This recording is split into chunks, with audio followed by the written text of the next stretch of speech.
Chegou a época de pensar em matrícula ou até transferência de instituições de ensino privadas. E você, consumidor, sabe os seus direitos? Tem que ficar de olho se as taxas cobradas não são abusivas, se as unidades negam entregar documentos para transferência, principalmente se o aluno estiver inadimplente, o que é proibido por lei. Os pais também devem ficar atentos na hora de ver a lista de material escolar. Tem escola que passa dos limites. Sobre o assunto, uma entrevista aqui no estúdio com um advogado especialista. Este é um dos destaques do Jornal do Dia e veja também. Operação Medusa 2, polícias militar e civil deflagram ação que cumpre cerca de 40 mandados de busca e apreensão e prisão. Os Jogos Indígenas de Alagoas começam com muitas reclamações. Os índios contestam a organização do evento. E a Festa Literária de Marechal Deodoro faz homenagem às orquestras filarmônicas da cidade. Mais do que merecido. Agora no JD da TV Ponta Verde, emissora do Sistema Opinião.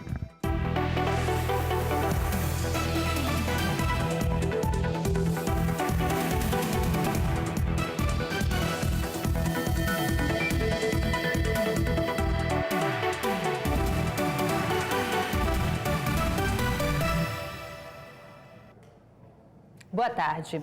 A Polícia Federal investiga um esquema antigo no Hospital Universitário, a venda de fichas de atendimento. A PF acredita que chegou a líder do esquema, que ao ser descoberta, agrediu uma funcionária do HU.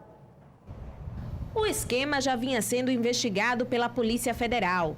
Imagens feitas por gestores do Hospital Universitário, entregues ao Ministério Público Federal e à própria PF, serviram como provas documentais. O vídeo comprova a prática da venda de fichas para agendamentos de consultas e exames na unidade.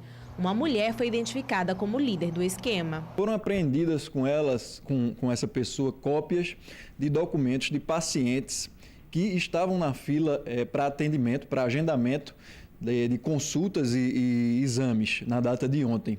Então há evidências fortes de que ela realmente vendia esses lugares na fila para esses pacientes. Após prestar depoimento, a mulher que comandava o esquema chegou a retornar ao HU e ameaçar funcionários. Depois que ela soube que foi intimada, que a Polícia Federal estava investigando ela resolveu ameaçar uma das funcionárias, como se uma das funcionárias tivesse passado para a Polícia Federal o esquema delituoso que era comandado por ela.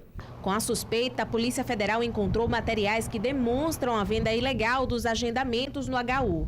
Comprovada a participação, ela deve responder criminalmente. Ontem ela foi trazida aqui coercitivamente e foi lavrado contra ela um termo circunstanciado de ocorrência por conta do crime de ameaça contra a funcionária do hospital. Além disso, ela também responde por um inquérito que já foi instaurado pelo crime de usurpação de função pública, uma vez que ela está indevidamente organizando a fila do HU. E as polícias militar e civil realizaram hoje uma grande operação em 3 municípios para cumprir 41 mandados de prisão e busca e apreensão. O repórter Batista Filho, do Plantão Alagoas, acompanhou tudo e traz as informações. A operação, denominada Medusa 2, foi fruto de investigações que duraram 3 meses. Os alvos são suspeitos de tráfico de drogas e outros crimes. Alguns tiveram passagem pelo sistema prisional. A intenção da polícia é cumprir 15 mandados de busca e apreensão e 26 de prisão aqui em Maceió, em São Miguel dos Campos e no Pilar. A Secretaria de Segurança Pública anunciou que os detalhes dessa operação serão revelados numa entrevista coletiva por volta das 3h30 da tarde em sua sede, que fica no centro da cidade. Participaram da operação policiais de São Miguel da Delegacia de Repressão ao Narcotráfico, do Grupamento Aéreo, do Tigre e da Asfixia. A Petrobras anunciou mais um aumento de combustíveis. O preço da gasolina foi reajustado em 5% e o do diesel em 0,2%. Há menos de um mês houve aumento. Esse reajuste faz parte da nova política de revisão de preços e funciona da seguinte forma: em vez de esperar um mês para ajustar os valores, a Petrobras avalia todas as condições do mercado, que pode ocorrer diariamente. Além da concorrência, pesam as informações sobre o câmbio e as cotações internacionais. Em Brasília, a Comissão de Constituição e Justiça da Câmara dos Deputados aprovou o fim do foro privilegiado para a maioria dos políticos. Veja com Damares Bubans, correspondente do Sistema Opinião em Brasília. Os deputados da CCJ aprovaram a proposta de emenda à Constituição que acaba com o foro privilegiado em casos de crimes comuns. Na prática, terão direito ao benefício na Justiça apenas o presidente da República e vice e os presidentes da Câmara, Senado e Supremo Tribunal Federal. A proposta já havia sido aprovada no Senado em maio e aguardava análise na Câmara.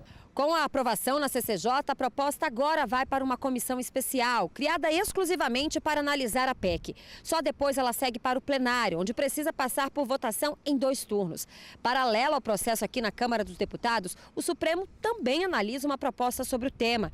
No Judiciário se discute a limitação do foro apenas a políticos acusados de crimes cometidos durante o exercício do mandato e relacionados a ele. Dos 11, 4 ministros já teriam se posicionado a favor desse entendimento. O Legislativo dará a palavra final sobre essa questão. Se a proposta for aprovada na Câmara e promulgada, congressistas, ministros e governadores de estado, por exemplo, perdem o benefício do foro e passarão a ser julgados na primeira instância. De acordo com o relator do texto aprovado na CCJ, o fim do foro acaba com a ideia de blindagem de autoridades nos crimes de corrupção e recupera o princípio de que todos são iguais perante a lei. Acho que é uma evolução de cidadania que a nossa Constituição e a nossa sociedade precisa enfrentar. O combate à corrupção e à impunidade são os grandes desafios colocados pela sociedade. Extinguir o foro é um bom caminho para combater essa impunidade. Mas a opinião do relator não parece unânime no Congresso Nacional. Nos bastidores da Câmara dos Deputados, o fim do foro ainda parece um tema complexo entre os parlamentares. Esse foro privilegiado, ele desgraça com o artigo 5º da Constituição e com a sociedade brasileira como um todo. Nós somos 200 e tantos milhões de pessoas. Porque aqui 500 e poucos vão ter um foro privilegiado para fazer o que quiser, para praticar crimes, não ir preso e essas coisas erradas. Como é que você tem autoridade sob suspeita?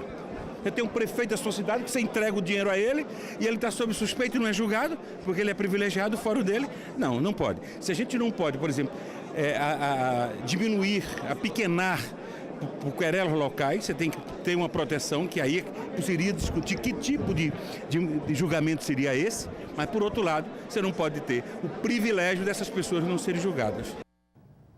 Bem polêmico. A seguir, veja aqui no Jornal do Dia, muita reclamação nos Jogos Indígenas aqui em Maceió e também a Festa Literária de Marechal Deodoro. Eu volto já.